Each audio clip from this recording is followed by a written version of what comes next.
Mfundisi Chimvinga vari kutopinda mfundisi Chivoko. I think vanga vamba drop off.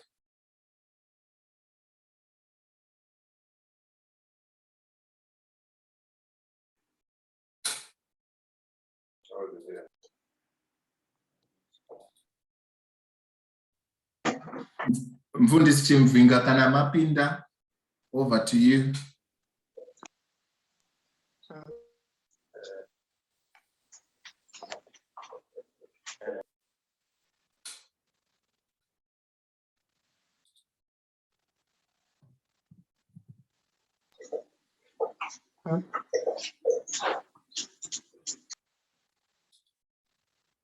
Mfundisi Chimvinga kana mchichinzwa?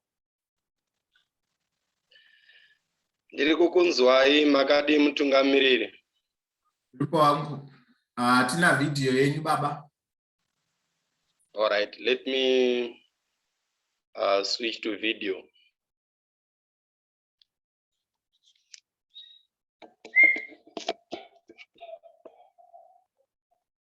Andizive kuti makundinzwa nekundiona here. Yes, zvakubuda zvakanaka mfundisi. Kurai mberi. Tinotenda Mwari. Ndinoda kukukwazisai mose vatungamiriri vari pano. Ndoda kuremekedza utungamiriri hwose tichikudza Mwari nemumwe mukana wavatipa kuti tigoverane shoko ravo manheru ano. Ndoda kuremekedzawo the crew behind the scenes, the technical team. Ndoda kuremekedza vafundisi, vavhangeri, youth counselors vari pakati pedu. Mwari vakuitire zvakanaka. Tinonzwa kudzirwa uye I feel greatly honored kuparidza kushumira vamwe varanda vaMwari vakateerera. Tinofara kuti muri pakati pedu. Regai ndikwazisewo zvakare vavhangeri vose vari pano, ndichitenda kuti Mwari vari kutichengeta kwatiri. Manheru ano tinofara kusangana. Regai titange nekunamata. Baba vedu vari kudenga, imi Mwari makafukidzwa nekukudzwa neumambo. Munotuma mhepo kuti dzive nhume dzenyu nemoto unopfuta kuti vave vashumiri venyu. Tinokutendai nokuda kwemukana wamatipa kuparidza evhangeri yenyu Kristu Jesu. Sanganai nesu manheru ano patafura yenyu Mwari, pamungatipa shoko renyu icho chingwa cheupenyu. Tivandudzwe, tiitirwe zvakanaka, tisimudzirwe kubva pane kumwe kubwinya tichiendeswa pane kumwe kubwinya nokuda kwezita raJesu Kristu. Amen. Zvakanaka, tinotenda Mwari madekwana ano. Regai titarise shoko raMwari ratichagoverana manheru ano. Matthew chapter 16, Matthew 16, Matthew chapter 16. Ndichaverenga shoko raMwari ipapo kubva paverse 13 kuenda kusvika paverse 20.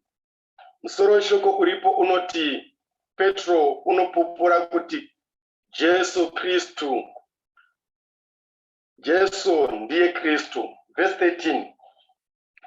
Jesu wakati asvika kumativi enyika yeKesaria Filipo, akabvunza vadzidzi vake akati, vanhu vanoti mwanakomana womunhu ndianiko? Vakati, vamwe vanoti Johani Mubhabhatidzi, vamwe Eria, vamwe Jeremia, kana mumwe wavaprofita. Akati kwavari, ko imi munoti ndini ani? Ipapo Simoni Petro akapindura akati, ndimi Kristu mwanakomana waMwari mupenyu. Jesu akapindura akati kwavari, wakaropafadzwa iwe Simoni Bha-Jona, nokuti nyama neropa hazvina kukuzivisa izvozvo, asi Baba vangu vari kudenga. Neni ndinoti kwauri, ndiwe Petro, pamusoro poruware urwu ndichavaka kereke yangu. Masuo eHadesi haangayikundi. Ndichakupa keys dzoushe hwokudenga. Chinhu chipi nechipi chauchasunga panyika chichasungwa kudenga. Nechinhu chipi nechipi chauchasunungura panyika chichasunungurwa kudenga. Ipapo akarayira vadzidzi vake kuti varege kuudza munhu kuti ndiye Kristu. Mwari varopafadze shoko ravo pakati pedu nokuti ibenyu uye rinorarama. Dingindira ratiri kufamba naro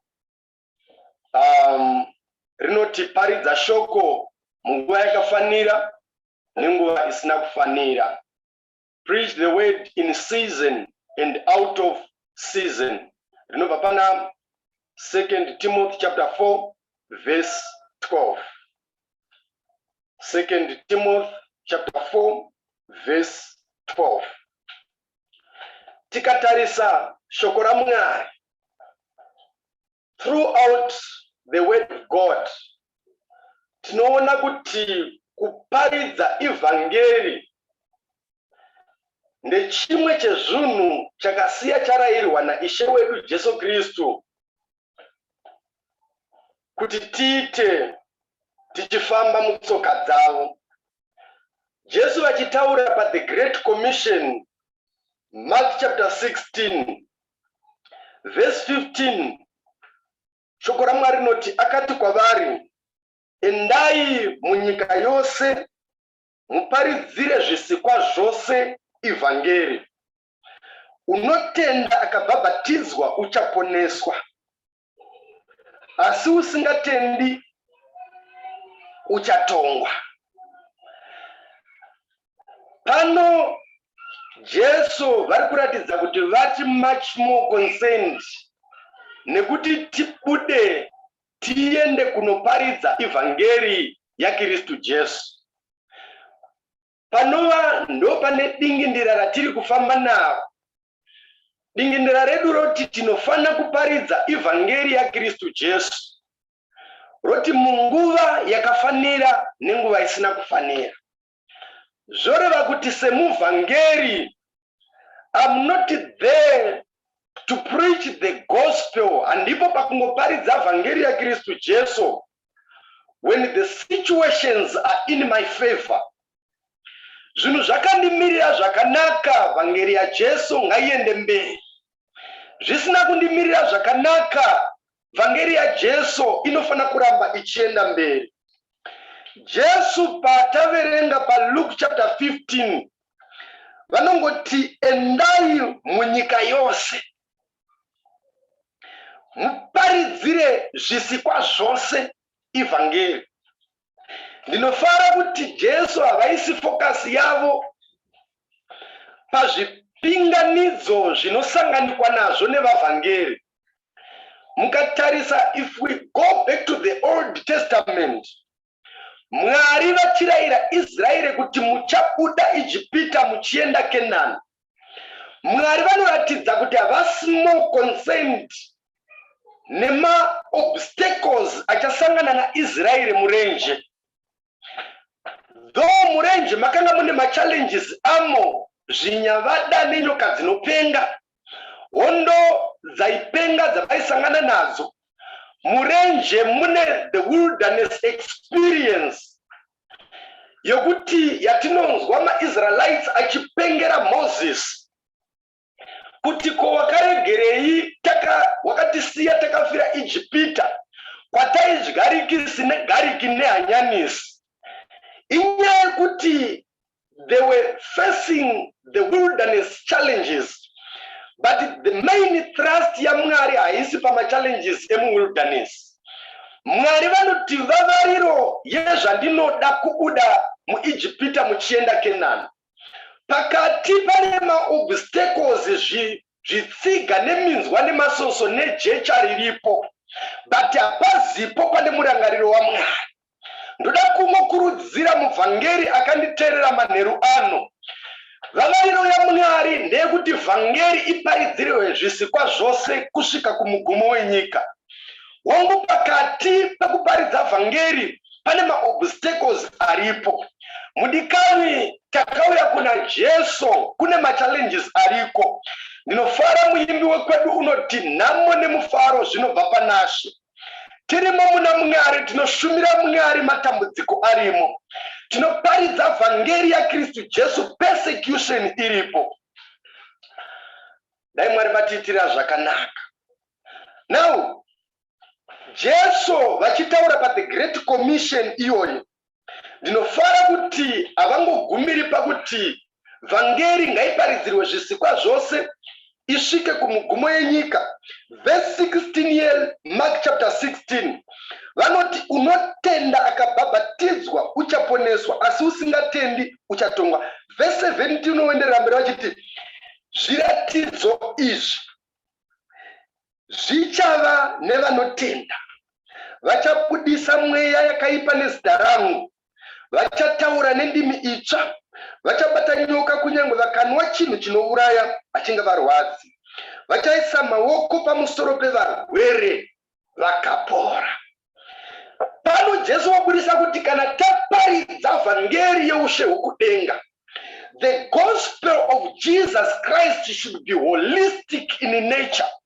Inofana kusara ichiadresa the physical and the spiritual needs dzawagamuchira vhangeri yaKristu Jesu.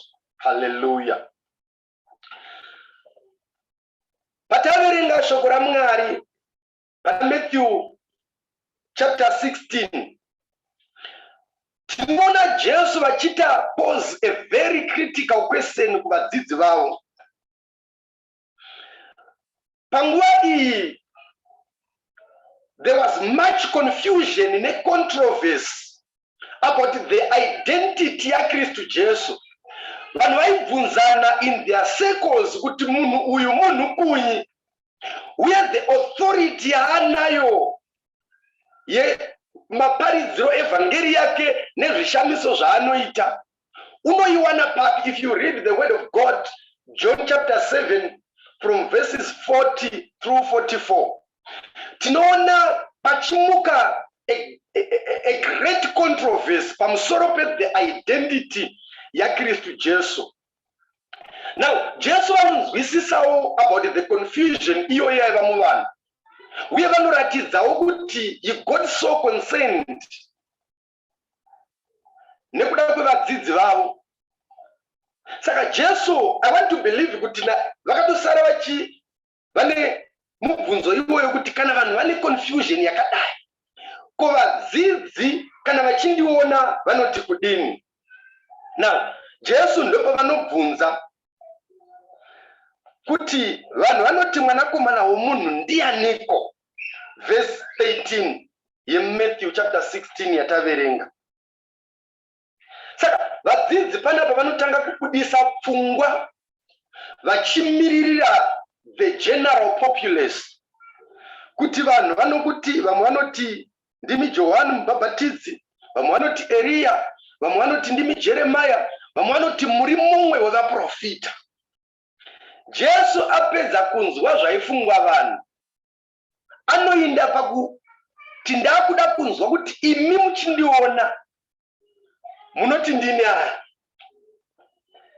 Izvozvi zvoga vhangeri makanditeerera manheru ano. Jesu vari kungoratidza chimiro chechechi, kunyange nechechi yatinayo nhasi. Kune vaiti vachiona Jesu panguva yake, vamwe vaimuti Johani Mubhabhatidzi, vamwe voti ndi Elia, vamwe voti ndi Jeremiah, vamwe voti ndemumwe wevaprofita. Kureva kuti vanhu vaiona Jesu mumwe chete, but vachimuona with different spectacles. That's why muchiona nyangwe nesu nhasi vavhangeri muchechi yaJesu, we are a mixed bag. Nyangwe patakatouya kuna Jesu hatina kuuya nezvikonzero zvakafanana. Hallelujah. Kune vakauya kuna Jesu nekuda kwezvingwa. Kune vakauya kuna Jesu vanoti kana vachitarisa the body of Christ, vachitarisa kereke yaJesu, vanoona iri a burial society. Ndopa munonzwa munhu achitaura kuti zvino ndikatadza kuenda kuchechi ndinovigwa nani. Hallelujah. kune vanoti kana vachitarisa the body of Christ vachitarisa pana Jesu vanotarisa material benefits. Koita vamwe vakauya kuna Jesu vanonamata Mwari mumweya nemuzvokwadi, vanomutsvaka nemwoyo inorevesa. But like I said before, tine vanototevera Jesu nokuti vari kutsvaka zvingwa, vari kutsvaka zvingavabetsera paupenyu huno. But let me tell you, vavhangeri, nyika nokuzara kwayo zvichapfuura, asi Mwari voga neshoko ravo ndo vanogara kusvika nokusingaperi. Tingadzingana nepfuma yenyika ino nezvimwe zvakawanda zvatingadzingana nazvo. I've always told people kuti kune vanhu vane nharo nesadza chikafu chaicho. Munhu anofarira chikafu zvokusvika pakukanganwa kuti kuna Mwari unonamata, kuna Mwari, kune vhangeri inofana kuparidzwa. And I've told people kuti chikafu chatinoita makundano nacho takazvarwa chiripo, nanhasi chinongovapo, tichafa tikachisiya chiripo. Parufu rwako chaipo vanhu vanenge vachitodya. Iyo ukatarisa chikafu chacho hachiperi kugadzirwa. Hallelujah. Indaiseka ndichiti nyangwe nevanogadzira chikafu vacho vakaona kuti vanhu vanoda kudya chaizvo, vakati rega tigadzire mabubble gum okuti unotsenga kusvika waneta. Mabubble gum akagadzirwa vanhu vanenge vachingo, nanhasi kune zvimwe zvakazongogadzirwa zvikashayirwa mazita vakapedzisira vachingoti anonzi mathings. Hallelujah. But Jesu pano wokudisa pachena kuti nyangwe vanhu vane maonero avo, imimi muchindiona sevadzidzi vangu munondiona saa. Romans chapter 14 verse 17 yoti zveushe hwokudenga, the kingdom of God is not a matter of eating and drinking, but of peace, righteousness, and joy which the Holy Spirit gives. Kuna kuti kana takuparidza zvevhangeri yaKristu Jesu, zvingwa zviripo zvingwa zvisipo, vhangeri yaJesu inofana kuramba ichienda mberi. Tina hutano tisina hutano, vhangeri yaKristu Jesu inofana kuramba ichienda mberi. COVID iripo tisiri muCovid, vhangeri yaKristu Jesu inofana kuramba ichienda mberi. Hallelujah. Now, vamwe vese ava maresponses avakapa. Peter unoti ndimi Kristu mwanakomana waMwari mupenyu. I'm glad kuti Peter anobudisa pachena kuti Jesu watiri kuparidza nezvake ndi Jesu wakafa akamuka. The gospel is centered on the risen Christ. Zvoreva kuti kana tichitaura nhau yekuti Jesu wakafa akamuka, taparidza vhangeri yaKristu Jesu vadikanwi, taparidza vhangeri yaKristu Jesu mupenyu, inofana kusara yaadresa maspiritual needs edu. Tasimudzirwa, vanhu vasimudzwa kubva pane kumwe kubwinya vachiendeswa pane kumwe kubwinya. At the same time you address maphysiological needs evanhu. Panapa Peter ari kubudisawo the lordship of Christ. Ipapo pakuti Kristu Jesu mwanakomana waMwari ndo pane muzongoza wevhangeri yaKristu Jesu, ndo pachikwekwenhero chevhangeri yaKristu Jesu, ndo tapedza kuparidza zvese. Christ should be the center of our message, and that brings people to God. That brings people to God. Mukaverenga Matthew chapter 10 verse 7 and verse 8. Jesu vachituma the 12 disciples kuenda kunoparidza. Vanoti mufambe, muparidze muchiti ushe hwokudenga hwaswedera. Poresai vanorwara, mutsai vakafa, natsai vane maperembudzi, budisai mweya yakaipa. mukapiwa henyu chingopaiwo henyu. But mukadzika nayo scripture iyoyo pa Matthew chapter 10 verse 16 ye Matthew chapter 10, Jesu vanoudza vadzidzi vavo kuti tarirai ndinokutumai semakwai pakati pemapere. Saka chenjerai senyoka uye muve vakarurama senjiva. Ndinokutumai semakwai pakati pemapere. I'm sending you out as sheep among the wolves. Vavhangeri, like I've said before, kuti kana takutaura nhau yokuparidza vhangeri ya Kristu Jesu, haisi nhau yokuti tagarira nhanzva wava mutserendende. Pane machallenges atinosongana nawo pakuparidzwa kweivhangeri ya Kristu Jesu. The same theme yatiri kufamba nayo inonzi naPeter kuna Timotheo.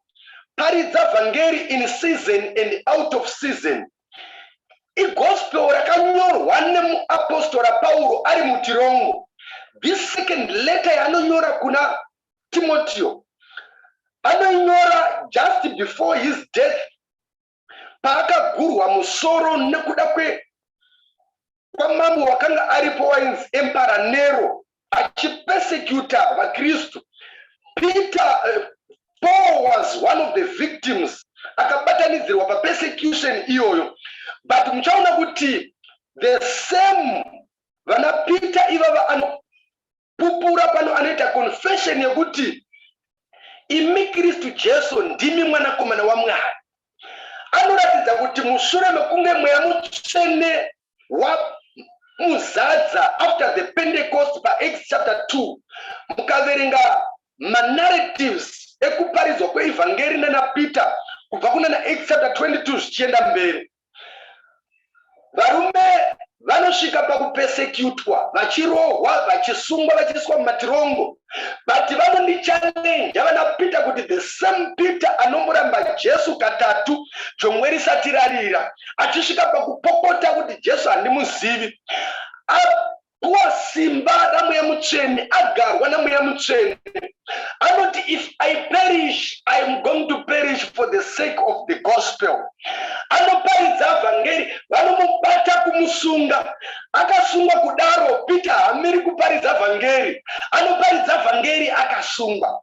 Ndinzwei zvakanaka vavhangeri muri pano, muchaona kuti era yatiri it's a very unique era. Vanhu vakavaka machechi akakura kuti vashumire Mwari vari imomo. But the church of God has since moved from the physical buildings. Church yauya pa virtual, church yava pa Zoom, church yava pa WhatsApp, church yava pa YouTube, church yava pa Twitter. Izvo zvinofana kungotiratidza kuti we are in a different era. Vavhangeri tiri munguva dzakatosiyana. Nguva yatiri inoi takanga tajaira kusumuka tichienda kunana Bhinga, kunana Mola, kunana Mutoko, Chikombedzi, Bedbridge, Chitulipasi, tichienda tichinoparidza vhangeri ya Kristu Jesu. Asi ndinofara kuti we are having a new norm. Tiri kurarama munguva dzakasiyana nedzatanga tajaira. Ndo patinofana kuparidza vhangeri ya Kristu Jesu out of the seasons datakanga tajaira. In as much as tingatadza kunoparidza physically kubhinga nokuda kwe COVID iriko nema lockdown situations ariko, in as much as tingatadza kunoparidza kumola, tingatadza kunoparidza kudzimai we kuchitulipasi. Hama dzangu, Mwari vakatitira zvakanaka, tiri kurarama munguva yetechnology. This is the time we should congest my virtual platform, my social media platforms. Tichiparidza through my WhatsApps, tichiparidza through YouTube, tichiparidza through my Zoom conference. Mwari vachitira zvakanaka. And for your own information, do you know kuti panovharika door rimwe chete Mwari vanozarura mador 10 or more? Panovharika musuwo mumwe chete Mwari vanozarura masuwo akawanda. Hallelujah. Kana mukada kuzvitarisa, Israeri payakaenda ichinokomba Jeriko, pavakaimba masvingo eJeriko akakoromoka, ivo vaifunga initially their desire yavai kupinda nepamusuo, but Mwari vanoti ndakakugadzirirai zvinodaika kupinda nepamusuo. Masvingo eJeriko akoromoka, pese pese wakanga wangova musuo wanga usisiri mumwe chete. Ndikuda kuti kudini kumuvhangeri wakanditeerera manheru ano, hongu tine masuo akavharwa, but muchaona kuti vhangeri tichiiparidza sezvino kuChina inenge ichinzwikwa. Vhangeri tichiiparidza sezvino vari kuVenezuela vanenge vachinzwa, vari kuVancouver vanenge vachinzwa, pese pese ravasuo. We are now preaching out of the normal season yatakajaira, but Mwari vazarura imwe mikana. Dai Mwari vatiitira zvakanaka. Let's maximize and embrace the technology yatinayo. Dai Mwari vatibatsira vavhangeri, so that we may preach in season and out of season. You know, sometimes I get so surprised. Kuti pa WhatsApp, munhu unoshayiwa data rokuvhura audio message yeshoko raMwari. But pakangosendwa zvimavidhio zvisina basa, majokes nechii, munhu unowana 4 gig dzokuvhura patata ya Rokina ameno wakaimba naye, but vhangeri ine 25 megabytes munhu unohwa usimbe hwekuivhura. Dai Mwari vatiitira zvakanaka vavhangeri vaJesu.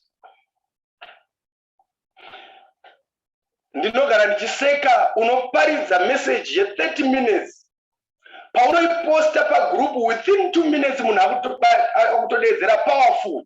Amen, tabetserwa 2 minutes waposta message ye30 minutes.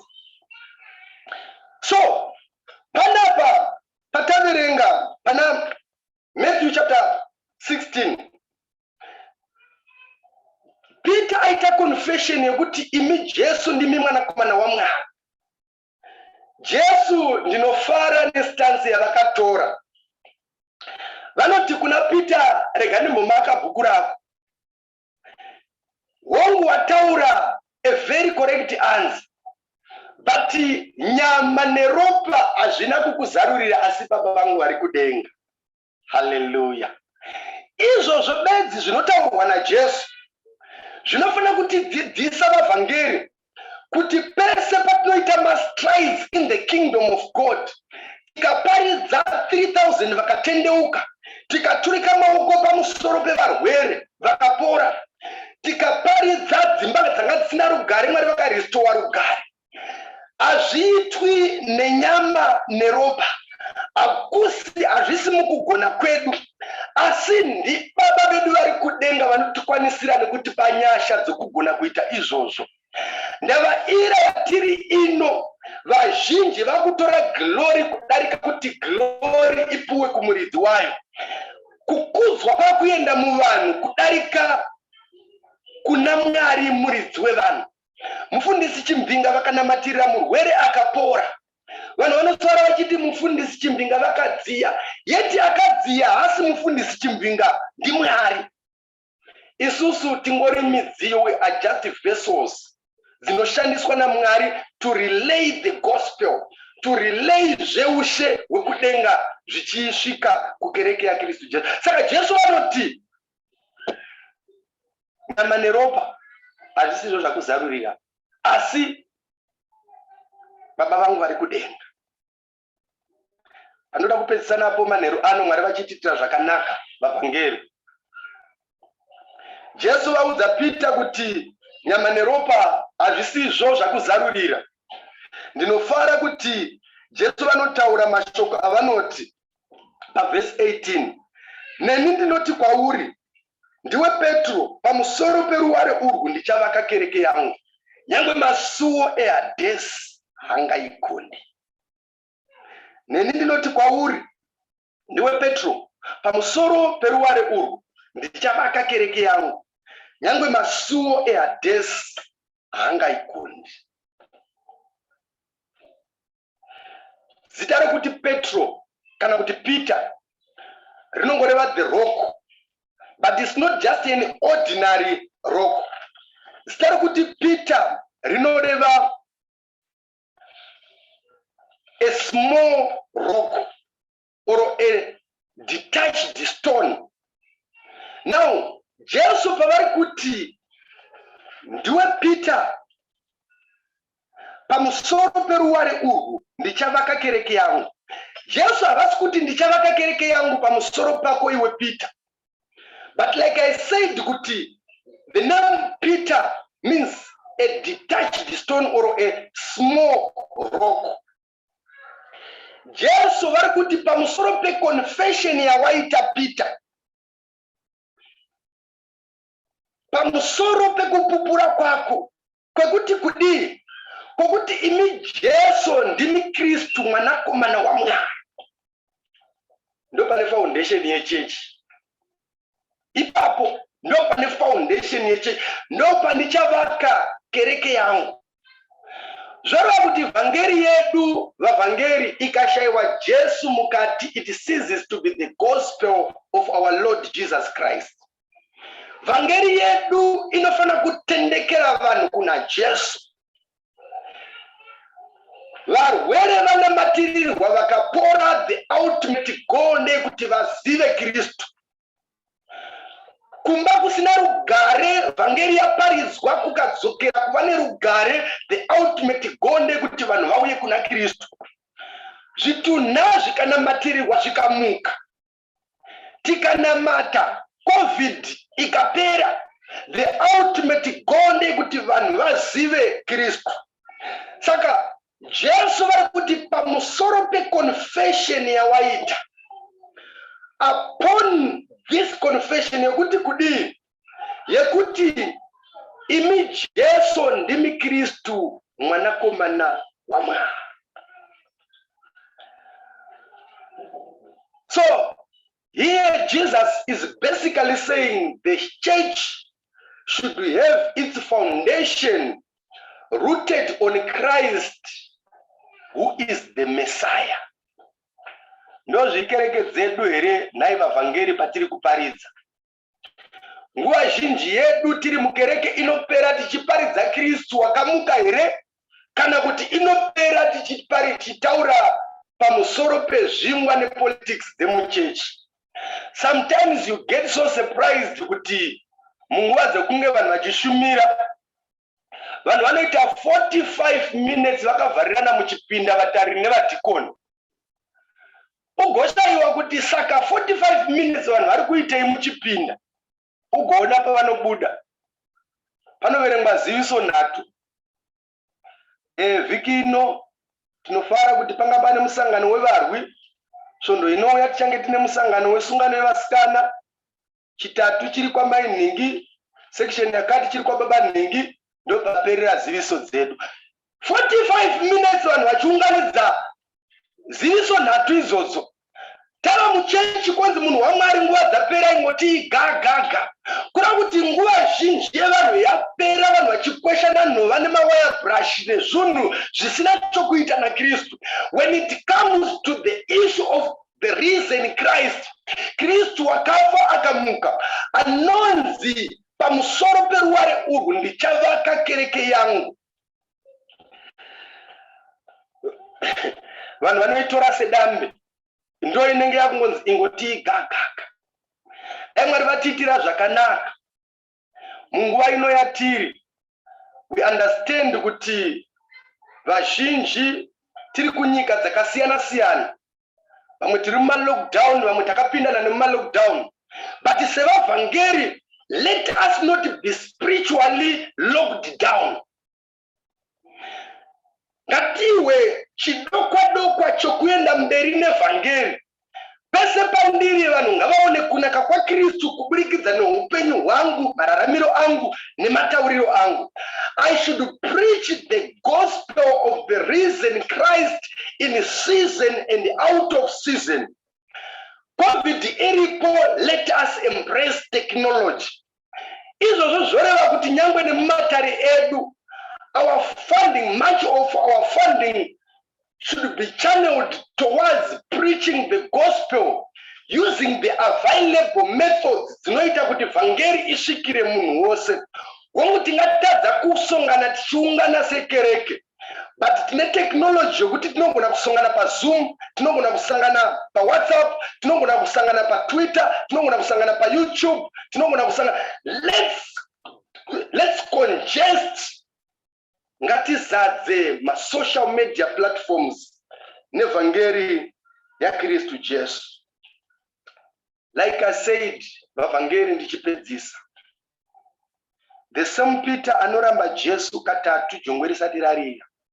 After Acts chapter 2, achisumuka kuzama kustenda his ground, anotanga kuparidza vhangeri ipapo. Vanozama kumusunga nokumuisa pamberi pemakurukota, but hazvina kugona kumisa ivhangeri. Vhangeri yaJesu yakaramba ichienda mberi. Kereke ikakura ikaramba ichienda mberi. Dai Mwari vatitira zvakanaka vavhangeri, that we may preach the gospel of the risen Christ in season and out of season. Tisatya, tisavhunduka, vanhu havazi vedu ndevamwari. Kereke haisi yedu ndeyamwari. Vhangeri yacho haisi yedu ndeyamwari. Jesu vanototi pamusoro peruware urwu ndichavaka kereke, kwete yamufundisi, kwete yemudhikoni, asi yangu, yavo ivo Jesu. The church of God belongs to God, belongs to Jesus Christ. Uyaitisire basa kumuridzi waro. Isu chedu tinongova midziyo yekuendesa mberi vhangeri yaKristu Jesu. I pray that we may be vessels of honor in advancing the kingdom of our Lord Jesus Christ. Dai Mwari vati batsira tagona kushandiswa semudziyo munguva yakadai, vhangeri yaKristu Jesu igone kuramba ichienda mberi. Zvinhu zvakamira zvakanaka, zvinhu zvisina kumira zvakanaka. Chengetwai naShe, murwirwe, muitirwe zvakanaka kwose kwamuri muzita raIshe wedu Jesu Kristu mupenyu. Amen. Regai tinamate. Baba vedu tinokutendai, tinokuremekedzai manheru ano muzita raJesu. Imi Mwari makataura muchiti pamusoro peruware urwu ndichavaka kereke yangu, yangwe masuo eHadesi hangaikunde. We are praying to you, God, this evening, that the gates of hell may not prevail against your church. COVID iripo Mwari, vhangeri yaJesu ngaiende mberi. Zvinhu zvisina kutimirira zvakanaka, tine zvekudya tisina, vhangeri yenyu Jesu ngaiende mberi. Tine utano tisina utano, vhangeri yenyu Kristu Jesu ngaiende mberi kusvika kumugumo yenyika. Mwari makatipa chivimbiso, mukati munesu kusvika kumigumo yenyika. Tinokutendai nokuti Mwari hamugoni kutisiya tiri toga. You never leave us, neither will you forsake us. Simba ngaritiperekedze pakuparidza vhangeri Mwari. Mufambe nesu musimba redenga, that we may preach this gospel in season and out of season, in the name of our Lord Jesus Christ. Amen. Tinoda kutenda Mwari manheru ano, regai nditore mukana uno ndidzosere nguva kuvatungamiri. May God bless you wherever you are in the name of our Lord Jesus Christ. Amen. Over to you mtungamiriri.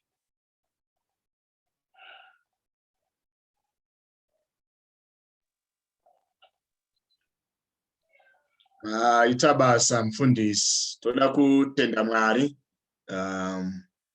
neshoko ramatungamirwa naMwari kuti mutaure pakati pedu.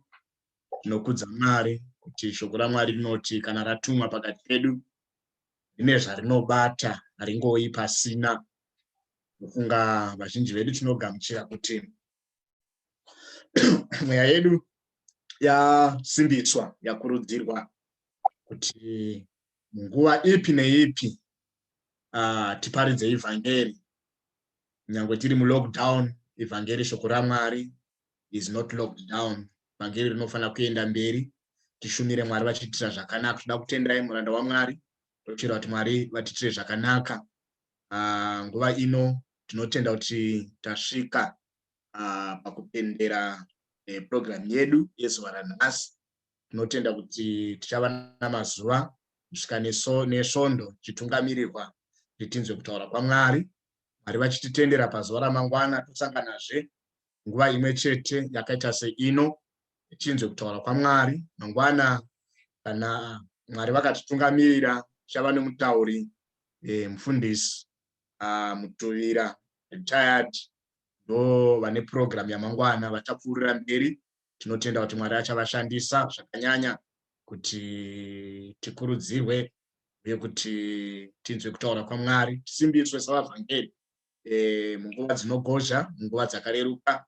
Ivhangeri shoko raMwari ringoramba richienda mberi.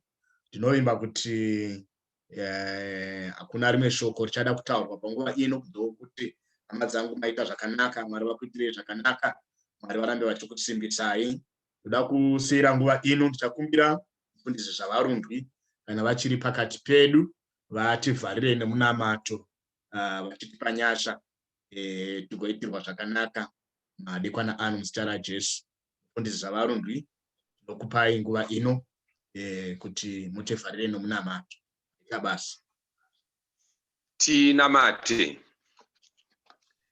Baba vedu venyasha, Mwari vedu muzita raShe wedu Jesu Kristu, Mwari vanogara nokusingaperi, muri Mwari vari pakati pedu kutitsigira nokutisimbisa. Basa ramakadanira kereke ndiro kuti ivhangeri yenyu iparidzwe, isvike kunyika dzose. Ndozvamakatidanirawo munguva yakadai. Pane dzimwe nguva tichitarira tichiona sokuti tiri munguva isakafanira kuparidzwa kweivhangeri, asi munotipa mukana wakadai Mwari wokuti ivhangeri yenyu isvike, kwete kunzvimbo iya yoga yanga yakagadzirirwa kuparidzwa ivhangeri, asi kunzvimbo dzose nekuda kweurongwa hwenyu hwamakaronga imi Mwari. Tinonamata kuti program iyi sezvamatotanga nesu muchititungamirira, muchapfuurira mberi muchititungamirira muna zvose. Vatauri vose vari mberi kwedu tinovaisa mukati meruoko rwenyu. Nyangewo nevatiparidzira shoko pazuva ranhasi tinovaisa mukati meruoko rwenyu, kuti imi Mwari murambe muchivasimbisa nekuvasutsa nguva imwe neimwe kuti vataure zvamunoda kuupenyu hwedu sekereke. Tinonamata tichigamuchira kuti sezvamatitendera kunzwa shoko renyu, nyasha dzaShe wedu Jesu Kristu, rudo rwenyu imi Mwari Baba, neukama hwaMwari Mweya Mutsvene zvive nesu nhasi namangwana nokusingaperi. Amen. Amen. Tinotenda mufundisi maita basa. Hama dzangu, Mwari vakuitirei zvakanaka. Tichengetwe kuzamara tichisangana zvemangwana, shumiri yamangwana. Thank you. God bless you.